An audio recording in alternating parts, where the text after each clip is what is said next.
আমার নবীর আরেকটা সাহাবী বলে, ইয়া রাসূলুল্লাহ, নবী গো, ও মায়ার নবীজি, আমি ঘরের ভিতর কোরআন তেলাওয়াত চালু করলাম। আমার ঘরের ভিতর কোরআন তেলাওয়াত করি গো নবী, আমি লক্ষ্য করে দেখলাম আমার ঘরের ভিতর যতগুলো উট ছিল, দুম্বা ছিল গো নবী, উটগুলো পাগলামি করে, দুম্বাগুলো পাগলামি করে।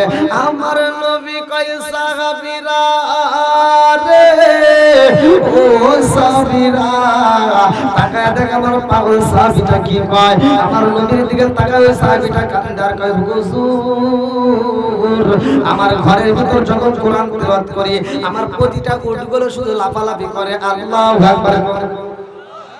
আরে উট লাফালাফি করে, দুম্বা লাফালাফি করে রে বন্ধু, উটগুলো লাফায়, দুম্বাগুলো লাফায়।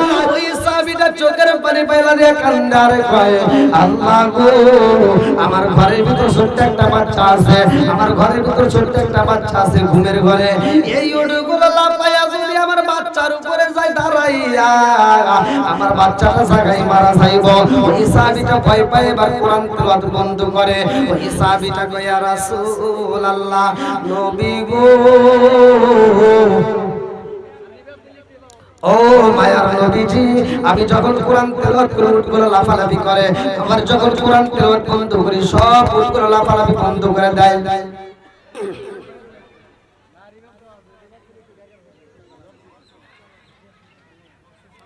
দরকার আরো কমাই দিক নাকি? আপনাদের কি বুঝতে সমস্যা হইতেছে? চলবে একটু? সবাই রাজি তো নাকি কষ্ট হইতেছে?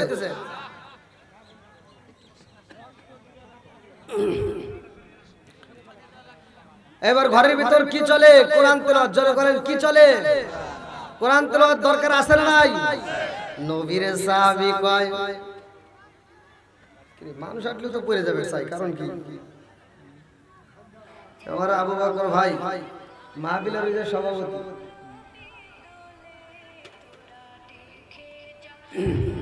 এবার আমার নবী বলতেছে, যে ঘরের ভিতর কোরআন তেলাওয়াত করা হয় ওই ঘরের ভিতর আল্লাহর রহমত বর্ষিত হয়। জোরে কোন কথা ঠিক কিনা?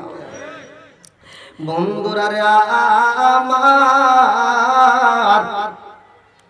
আমার নবীর সাহাবী বলে, ইয়া রাসূলুল্লাহ, নবী গো, আমি যখন কোরআন তেলাওয়াত করা বন্ধ করি গো নবী, উটগুলো নীরবতা পালন করে, দুম্বাগুলো নীরবতা পালন করে। আমার নবী কয়, সাহাবীরা রে, শুনছনি কি বলে কোরআন তেলাওয়াত করলে কি হয়? বলে উটগুলো লাফালাফি করে, দুম্বাগুলো পাগলামি করে। ওই সাহাবীটা কয়, ইয়া রাসূলুল্লাহ, নবী গো, ও মায়ার নবীজি, শুধু তাই না গো নবী, আমার ওই ঘরের ভিতরে আমি যখন কোরআন তেলাওয়াত করলাম নবীর রাইতে গো নবী, আমি উপর দিকে তাকাইলাম, আমার ঘরের কোনো সাউন্ডই নাই। উপর দিকে তাকায়া দেখি ঘরের কোনো চাল নাই, সাউন্ডই নাই। আসমানের দিকে তাকায়া দেখি আসমানের ঝিকিমিকি তারকাগুলো আমার ঘরে আলো দেয়। জোরে জোরে করেন না সুবহানাল্লাহ। আমার নবী বললেন, ওয়াইজা কুরিয়াল কুরআন ফাসতামিউ লাহু ওয়া আনসিতু লাআল্লাকুম তুরহামুন।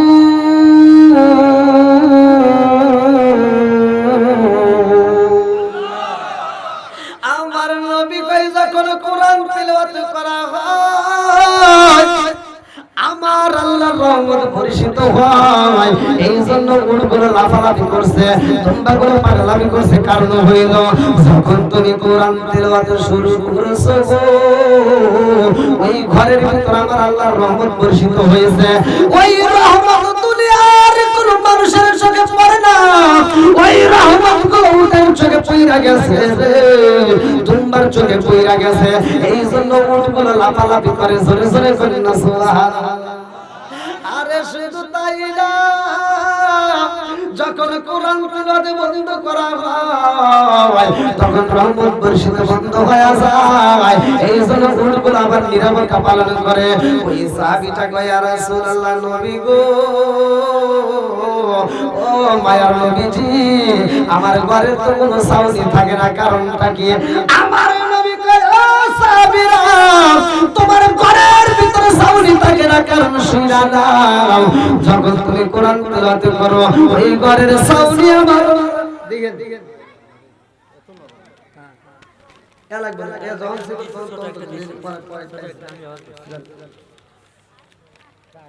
যে প্যান্ডেল করছেন আবার এই প্যান্ডেলগুলো উঠতেছেন না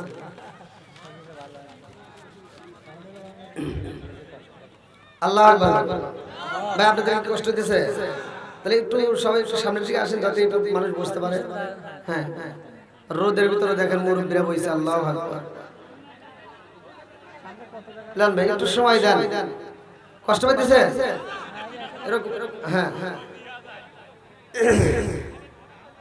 আর সাথে কত কষ্ট আছে এমন একটা জায়গা আছে যেই জায়গায় আমিও দাঁড়াবো আপনিও দাঁড়াবেন কথা কোন ঠিক কি এই রোদ নিয়ে আপনারা ভয় পাইতেছেন রোদের ভয় পাইন না রোদ বৃষ্টি ঝড় তুফান দেয় কে সব কিছুর মালিক কে আরেকটু জোরে বলেন কে বন্ধুরা রে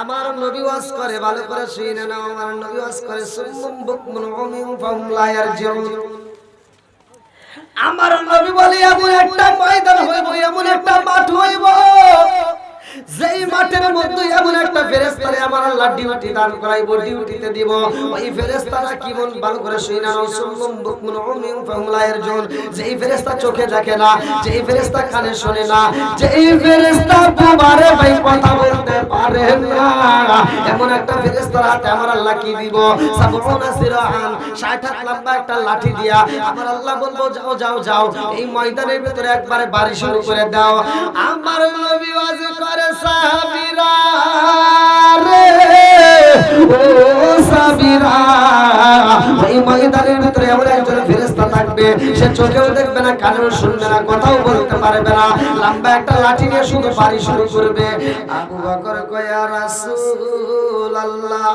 নবী গো ও মায়ার নবীজি ওই ময়দানে আমি আবু বকর থাকব নি আমার নবী কয় আবু বকর ওই ময়দানে ভিতর তুমি আবু বকর থাকবা ওমর কয় হুজুর আমি থাকব নি আমার নবী কয় উমর তুমিও থাকবা আলী কয় হুজুর আমি থাকব নি আমার নবী কয় তুমিও থাকবা উসমান কয় হুজুর আমি থাকব নি আমার নবী কয় তুমিও থাকবা আবু বকর কান্দার কয় ইয়া রাসূলুল্লাহ নবী গো ও মায়ার নবীজি ওই ময়দানে আপনি নবী থাকবেন নি আমার নবী কয় আবু বকর ওই ময়দানে আমি নবী নিজেও থাকবো জোরে জোরে করেন না সুবহানাল্লাহ ও গো মায়ার নবী গো তুমি প্রেম শিখায়া কোথায় লুকাইলা ও গো মায়ার নবী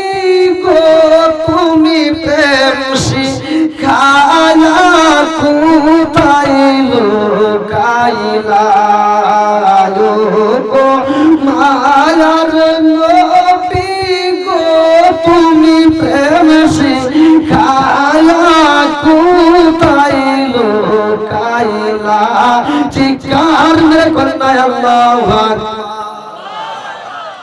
আমার রহমাতাল লিল আলামিন বলছে রে ভাই ওই ময়দানে ওই ফেরেশতারা পাড়ি দিব আবু বকর কয় ইয়া রাসূলুল্লাহ নবী গো ও মায়ার নবীজি দুনিয়ার বুকে কোন কাফের বেঈমান যদি আপনি নবীরে কষ্ট দিতে চায় আমি আবু বকর সইতে পারি না আপনি নবীরে যদি আঘাত করতে চায় আমি আবু বকর সইতে পারি না গো নবী আপনি নবীর গায়ে কষ্ট লাগলে আমি সহ্য করতে পারবো না ইয়া রাসূলুল্লাহ নবী গো ও মায়ার নবীজি ওই ময়দানের ভিতরে যদি ওই ফেরেশতারা বাড়ি দেয় সে তো চোখেও দেখে না কানেও শোনে না সে আবার কথাও বলতে পারে না নবী গো ওই ময়দানের ভিতর যখন বাড়ি দিব ওই ফেরেশতারা বাড়ি দিতে যদি আপনি নবীর মাথায় বাড়ি দেয় আমি আবু বকর তো সইতে পারবো না ইয়া রাসূলুল্লাহ নবী গো আমি আবু বকরের মাথায় যদি বাড়ি দেয় আমি জীবন দিতে পারবো গো নবী কিন্তু আপনার কোনো ক্ষতি হতে দেব না জোরে জোরে করেন না সুবহানাল্লাহ আমার নবী কয় আবু বকর রে ও আবু বকর তুমি কিসের ভয় পাও? আবু বকর কয় হুজুর সুম্মুম বুকমুন উমিয়ুন ফাহুম লা ইয়ারজুন, যে চোখেও দেখে না, যে কানেও শোনে না, যে কথাও বলতে পারে না, এমন একজন ফেরেশতারে নিয়ে তো বিপদ। ইয়া রাসূলুল্লাহ, নবী গো, ও মায়ার নবীজি, তারে যদি বলি আমার নবী আছে এখানে বাড়ি দেওয়া যাবে না, সে তো কানেও শুনবে না, আবার চোখেও দেখে না, কথাও বলতে পারে না, তাইলে তো নিয়ে বিপদ। আমার নবী কয় আবু বকর, ও আবু বকর, ওই ময়দানের ভিতরে ওই ফেরেশতা বাড়ি দিব রে আবু বকর। আমি নবীর মাথায় তো দূরের কথা রে আবু বকর, ওই ময়দানের ভিতরে ফেরেশতা যখন বাড়ি দিবে, আমার একটা সাহাবীর মাথায় বাড়ি লাগবে না, একটা তাবিঈর মাথায় বাড়ি লাগবে না, একটা উম্মতের মাথায়ও বাড়ি লাগবে না। জোরে জোরে বলুন না সুবহানাল্লাহ। আরে রহমতে আলম নূরে মুজাসসাম, সাহাবীরা তোর বানায় ওই নবীজির গাম, সাহাবীরা তোর বানায় ওই নবীজির গাম। চিৎকার মেরে কন্যায় আল্লাহু আকবার। আরে উস্তুনে গান্না না একটা খেজুর গাছের নাম, তার হাত ধরে খুতবা দিতে রাসূলে আকরাম। আল্লাহু আকবার।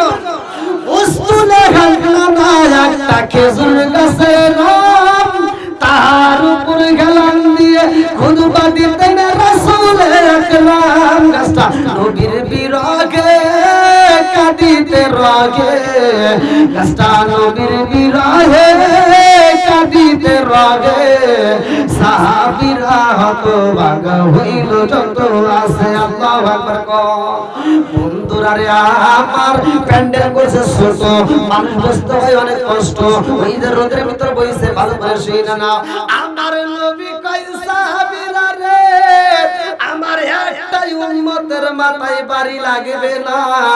আজকের মাহফিলে যারা বইছো, তাদের যত রোদ বৃষ্টি ঝড় তুফান যা কিছু দেওয়া হোক না কেন, ইমানের শক্তির উপর তাদের কোনো আঘাত লাগবে না। কথা কোন ঠিক কি না? আমার রহমাতুল লিল আলামিন নবী যেই বড় গাছের কথা বললাম রে ভাই, এই খেজুর গাছের উপরে এরকম ভাবে হেলান দিয়ে আমার নবী ওয়াজ করে, খেজুর গাছের উপরে হাতটা দিয়ে আমার নবী ওয়াজ করে। সাহাবীরা শুনে রে ভাই, আজকের মাহফিল থেকে অনেকের দূর থেকে দেখতে কষ্ট হয়, আমার নবীকে এরকম দেখতে কষ্ট হয়। আল্লাহু আকবার। আমার নবীরে দেখতে কষ্ট হয় রে ভাই, এমন একটা গোত্রে একটা মহিলা এসে আমার নবীকে দেখতে চায়, দেখে দূর থেকে আমার নবীরে দেখা যায় না। আমার নবী ডাক দিয়া কয় জগৎ বাসীরা রে, রহমাতুল লিল আলামিন নবী ওয়াজ করে, রহমাতুল লিল আলামিন নবী কথা বলে, এত মজা লাগে, ওই মানুষটারে ক্লিয়ার ভাবে না দেখলে পুরো দেহটা ঠান্ডা হইব না। ওই নবীরা দেখতে চাই, ওই নবীরা যদি দেখতে হয়, ওই নবীর জন্য একটা উঁচা জায়গা তৈরি করতে হইব, একটা মেহরাব শরীফ তৈরি করতে হইব। আল্লাহু আকবার। আরে মেহরাব দেই কে রে আমার বাংলাবাসীরা, দিনের বেলার মাহফিলটা ভালো করে শুনি না নাও। আমার নবীর প্রেমে পাগল হইয়া একটা মহিলা সর্বপ্রথমে প্রস্তাব দেয়, ও নবীর সাহাবীরা, নবীর কাছে একটু বইলা দাও, আমি একটা মেহরাব শরীফ দান করতে চাই। আল্লাহু আকবার। বন্ধুরা রে আমার, ভালো করে শুনি না নাও। আমার রহমাতুল লিল আলামিন নবীর জন্য যখন মেহরাব শরীফ দান করা হয়, আমার নবীর কাছে মেহরাব শরীফ দেওয়া হয়, এইবার পুরাতন যেইটা ছিল ওইটা তার চলবে না। খেজুর গাছ কতক্ষণ ঠিক কিনা? আমার নবী কয় সাহাবীরা, তুমি এইবার কোরআন তেলাওয়াত চালু করে দিবা, ডিজেল লাইট বন্ধ করে দাও, ওয়াসলের গান বন্ধ করে দাও, কোরআন তেলাওয়াত চালু করে দাও। আমার কথা মতো যদি কোরআন তেলাওয়াত ওই ঘরের ভিতর চালু করতে পারো ভাই, আল্লাহর কসম ওই ঘরের ভিতর আমার আল্লাহ শান্তি রহমত বরকত দিবে। কতক্ষণ ঠিক কিনা? বরকত দেওয়ার মালিক কে? শান্তি দেওয়ার মালিক কে? একসাথে বলেন কে? কোরআন চলবে না বন্ধ হবে? আরেকটু জোরে বলেন চলবে না বন্ধ হবে?